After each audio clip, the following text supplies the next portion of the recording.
Hola, buenas. Mi nombre es Ignacio Ruiz García, soy un estudiante de doctorado aquí en el EFT y os traemos un nuevo vídeo que no es más que la segunda parte de un vídeo de ya hace más de un año en el que os explicábamos la polarización de la luz y cómo esta tenía que ver con el spin de los fotones y viceversa. Si os acordáis, en aquel momento comentamos que el fotón, o sea, la radiación electromagnética, si se está moviendo en cierta dirección, tenemos que los campos eléctrico y magnético oscilan en un plano perpendicular a este, en modos que conocemos como de polarización transversal, esto es, siempre están oscilando perpendiculares a cómo nos estamos moviendo.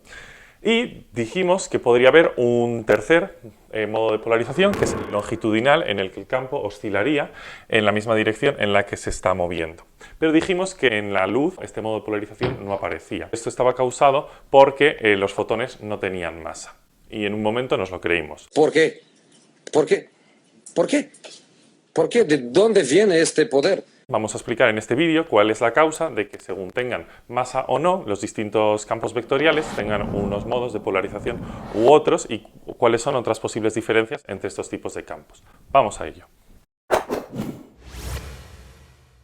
Las ecuaciones de Maxwell son aquellas que nos dicen cómo se comportan los campos eléctrico y magnético y cómo se propagan por un medio. En general podemos considerar que tenemos cargas y corrientes y esas afectarán a cómo nuestros campos se propagan y se comportan. Sin embargo, podemos simplificar esto y cuando no tenemos ni cargas ni corrientes en el vacío, se simplifican considerablemente. En el anterior vídeo vimos que estas dos de aquí eran aquellas que cuando las combinábamos nos daban que la luz se propaga en ondas electromagnéticas. Ahora bien, vamos a usar estas dos, que son las leyes de Gauss para el campo eléctrico y para el campo magnético. Estas son las que nos van a decir que la luz se propaga transversalmente. En general, estas ecuaciones pueden parecer complicadas de resolver, sin embargo, si estamos trabajando con modos en los que los hacemos separar a cada distinta frecuencia, lo que podemos hacer es sustituir las derivadas por el momento. El momento no es más que la energía que tiene esta onda que se está propagando y apunta en la dirección en la que se está propagando además. Esto significa que el vector momento y los vectores eléctrico y magnético van a ser perpendiculares. Por lo tanto, es una manera de ver que el campo eléctrico y el magnético se propagan oscilando de manera perpendicular a la dirección de movimiento.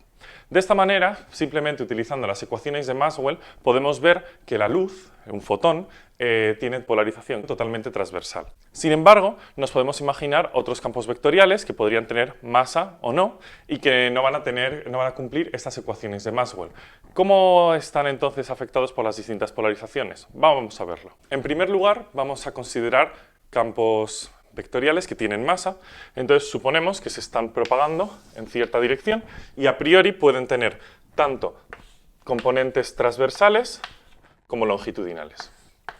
Sin embargo, como tenemos que la masa es distinta de cero, se van a mover a una velocidad que es menor que la velocidad de la luz.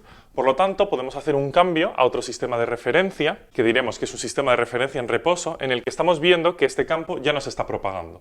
Entonces, tendríamos que las distintas componentes ya no tienen una dirección de propagación natural que estemos viendo, sino que a priori no sabemos hacia dónde se está propagando, porque nosotros la estamos viendo quieta. Entonces, una vez que estamos en ese sistema de referencia en reposo, podemos hacer cualquier giro en el espacio 3D que tenemos, y entonces las componentes que antes veíamos que se podían corresponder a longitudinal y transversal ya no vamos a saber a qué corresponden, porque en cualquier giro que veamos este campo va a seguir en reposo y entonces no vamos a poder diferenciar entre longitudinal y transversal. Es por esto que cuando queremos expresar la oscilación de estos campos vamos a necesitar siempre tres componentes, tres vectores que sean independientes de manera que podamos expresarlo como combinación de estos. Si ahora volviésemos a otro sistema de referencia en el que ya ese campo no está en reposo, lo que al principio llamábamos longitudinal y transversal, ahora van a ser distintas. ¿Qué significa esto? Que cuando tenemos campos que tienen masa distinta de cero y por lo tanto se mueven a la velocidad más pequeña que la luz, vamos a tener siempre que es posible intercambiar entre las componentes longitudinales y transversales. Por lo tanto, siempre vamos a tener estos tres tipos de componentes. Una longitudinal y dos transversales, que dependiendo del sistema de referencia en las que lo estemos viendo, pueden ser unas u otras. Lo mismo no pasa cuando estamos considerando campos cuya masa es cero. En ese caso se van a mover a la velocidad de la luz y entonces no vamos a poder ir a ningún sistema de referencia en el que los veamos quietos, precisamente porque se mueven a la velocidad de la luz y no hay ningún sistema de referencia en el que veamos que la luz está quieta. En este caso vamos a tener que las componentes longitudinales y transversales van a estar claramente diferenciadas, ya que vamos a tener una dirección natural de propagación a la que no vamos a poder girar, porque sabemos en la que se mueve. Sin embargo, lo que sí podemos hacer es girar alrededor de esta dirección de propagación y en ese caso las componentes transversales van a poder transformarse unas en otras. ¿Esto qué significa?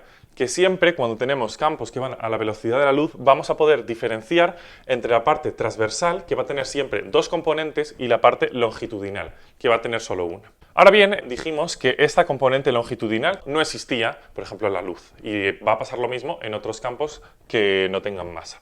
¿Y cómo podemos explicar esto? Un posible argumento sería decir que cuando este campo está oscilando, si se mueve a la velocidad de la luz, va a estar oscilando su valor hacia adelante y hacia atrás.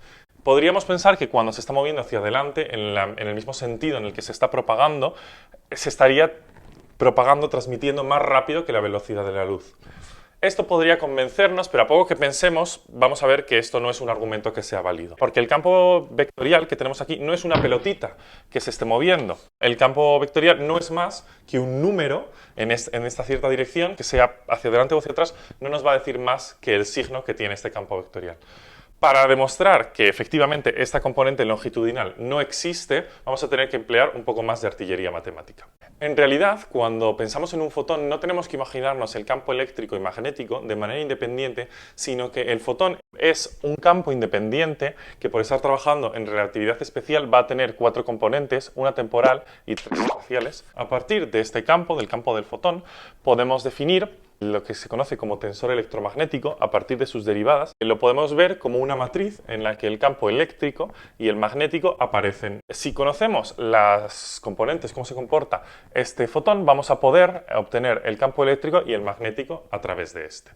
Este tensor lo podemos definir para cualquier campo vectorial, tenga o no masa. En un principio, como tenemos 4 componentes, una temporal y 3 espaciales, nos podríamos pensar que el fotón va a tener 4 modos de polarización. Ahora bien, no puede tomar cualquier valor, ¿no? Va a tener que cumplir sus ecuaciones del movimiento.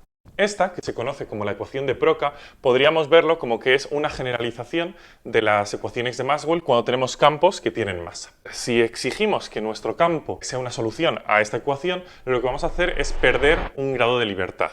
Entonces pasaríamos de 4 a 3 grados de libertad. Uno de ellos, o combinaciones de estos, van a quedar fijos al imponer que tenemos que tener una solución a esta ecuación. Ahora bien, en el caso en el que tengamos un campo vectorial en el que su masa es cero, simplemente tenemos las ecuaciones de Maxwell, que esto no es más que el tensor electromagnético que habíamos definido al principio, esto es que sus derivadas son cero. ¿Cómo podemos entender esto en el caso de campos en los que no tienen masa? Vemos que aparte de tener que cumplir esta ecuación, tiene una simetría, que lo conocemos como simetría Gauge, que significa que a cada componente le podemos añadir la derivada de cierta función y las ecuaciones van a quedar las mismas. Haciendo un par de cuentas podemos comprobar que el tensor electromagnético queda invariante al hacer esta transformación. En este caso vemos que podemos utilizar esta transformación para quitarnos otro grado más de libertad y entonces pasar de 3 a 2.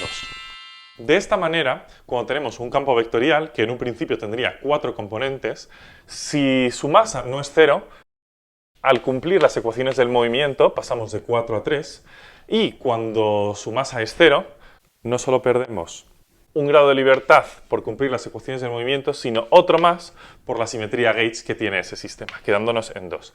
De esta manera, cuando su masa no es nula, tenemos 3 componentes de polarización, de las cuales, como hemos visto, 2 van a ser transversales y una longitudinal. Sin embargo, cuando su masa es 0, vamos a tener 2 componentes transversales y 0 longitudinales. Podemos demostrar que los campos, según tengan masa o no, van a tener distintos grados de polarización. En el anterior vídeo vimos que con 2 polarizadores lineales, que lo que hacen es afectar a las componentes transversales del campo eléctrico, éramos capaces, poniendo sus ejes perpendiculares, de parar toda la luz de manera que no se propagase nada a través de estos dos. Que no viésemos luz al final de los dos polarizadores significa que no hay componente longitudinal, ya que esta no se vería afectada por los dos polarizadores. Esto sería una manera de ver que el fotón de hecho no tiene masa, ya que como vimos en su momento, sus polarizaciones son siempre transversales. La interacción electromagnética, que es la que está mediada por los fotones, no es la única interacción fundamental que existe en la naturaleza. Tenemos también la interacción débil, que es, por ejemplo, la que se encarga de que haya desintegraciones nucleares, que está mediada por tres campos, el W+, el W- y el Z0. Ahora bien, al contrario que el fotón, estos sí tienen masa, de hecho son bastante pesados, pesan más que un átomo de hierro, y nos podríamos preguntar cuál es la diferencia fundamental de que el fotón no tenga masa y de que estos campos sí. Para ello necesitamos incluir un ingrediente extra, el campo de Higgs. La manera más sencilla de entender el mecanismo de Higgs es tomando un sistema en el que tengamos un campo vectorial, en un principio sin masa, y un campo escalar. Este campo escalar va a estar sometido a un potencial, que significa que según el valor que tome ese campo escalar vamos a tener una energía u otra. Este potencial, que se conoce como potencial de sombrero mexicano, tiene esta forma y se ve fácilmente que el mínimo, esto es el estado de más baja energía, no va a estar cuando el campo vale 0, sino en un valle circular a cierto radio V. Este campo escalar es complejo, tiene parte real y parte imaginaria. Podemos parametrizar en una parte radial y una parte angular. Además, el campo vectorial que teníamos en un principio, AMU, tiene una simetría que significa que en este caso no le importa el ángulo que tiene el campo de Higgs. Debido a esto, y a que no tiene masa, podemos hacer una transformación gauge en lo que hacemos es tragarnos la componente angular de este campo y al hacer esto estamos fijando la transformación gauge que toma un valor concreto. Esto significa que la componente longitudinal, que en un principio desaparecía por la libertad que teníamos en tomar cualquier tipo de estas transformaciones, queda fijada y entonces la componente angular que desaparece del campo se transforma en una componente longitudinal del campo vectorial. Como consecuencia de esto, lo que hacemos es que nuestro campo vectorial pasa a tener una masa, ya que va a tener también componente longitudinal, que va a estar dada por el potencial y la carga, y por otra parte el campo de Higgs, que ahora lo único que nos queda es la parte radial, que va a ser el verdadero campo de Higgs, lo que se midió en el LHC, va a tener también cierta masa. Hemos empezado con un campo vectorial que no tenía masa, pero que se acoplaba al campo escalar, y un campo escalar con un potencial. Y lo que hemos acabado es con un campo escalar con un potencial y masa, y con un campo vectorial que ahora sí que tiene masa y componente longitudinal. Ahora, con todo esto que sabemos, podemos explicar cuál es la diferencia entre que el fotón no tenga masa y los otros, el W+, el W- y el Z, que eran los que estaban asociados a la interacción débil, sí tengan masa, de hecho son bastante pesados. La diferencia es que cuando consideramos teorías que son bastante más complejas que, por ejemplo, la electromagnética, nuestros vectores dejan de tomar valores numéricos pasan a tener valores más complicados, como pueden ser matriciales. ¿Qué significa esto? Que nuestras cuatro componentes que tienen los campos vectoriales siguen siendo 4, pero en vez de tomar un único número, lo que toman son distintas matrices. En este caso, en la teoría electrodébil, lo que tenemos son matrices 2×2 con determinante 1 y además giros. Esto lo vamos a entender como unos giros en un espacio más complicado que podrán afectar al campo de Higgs con el que estamos trabajando. En este caso podemos expresar nuestras matrices de esta manera, en el que cada una de las entradas van a ser los 4 vectores, fotón, W+, W- y el Z, dentro de la teoría electrodébil. ¿Qué pasa? Que cada una de estas transformaciones van a mover al campo de Higgs de alguna manera, acoplándose a él. Sin embargo, hay una combinación, que es lo que podemos identificar con la carga eléctrica, que va a dejar quieta esa transformación al campo de Higgs. Por lo tanto, no se va a acoplar a él. Podríamos decir que el campo de Higgs no tiene carga. Entonces, el fotón no se va a acoplar a él y, por lo tanto, no vamos a tener esa transformación gauge que vimos antes, que era la que se tragaba una componente de giro del campo de Higgs y hacía que nuestro campo vectorial tomase una componente longitudinal. Esto no va a pasar en el fotón, mientras que para los otros tres sí va a pasar, porque estas tres transformaciones sí que van a hacer cambiar, van a hacer girar al campo de Higgs. Esta es la explicación de que, aunque tengamos que forman parte de la misma teoría electrodébil, algunos campos vectoriales, como el fotón, no tengan masa, mientras que los otros sí. Esto hace que mientras que la fuerza electromagnética va a ser una fuerza de muy largo alcance, podemos tener una carga aquí, una carga a 20 kilómetros, y si la carga es suficientemente potente seríamos capaces de medirlo. Sin embargo, la interacción débil, cuyos mediadores W+, W- y el Z van a ser de muy corto alcance, solo afectan a distancias del interior del núcleo de nuestros átomos. Y por ello son las causantes de la desintegración nuclear, pero no tienen más implicaciones a más grandes distancias que podamos ver en nuestra vida cotidiana. Hasta aquí el vídeo de hoy del IFT, y que esperamos que os haya servido para entender un poco cuál es la diferencia entre distintos campos vectoriales, que tengan masa, que no tengan masa, y su polarización, y de dónde viene esta, que no es más que de tener un campo extra, que es el campo de Higgs. Muchas gracias y hasta la próxima.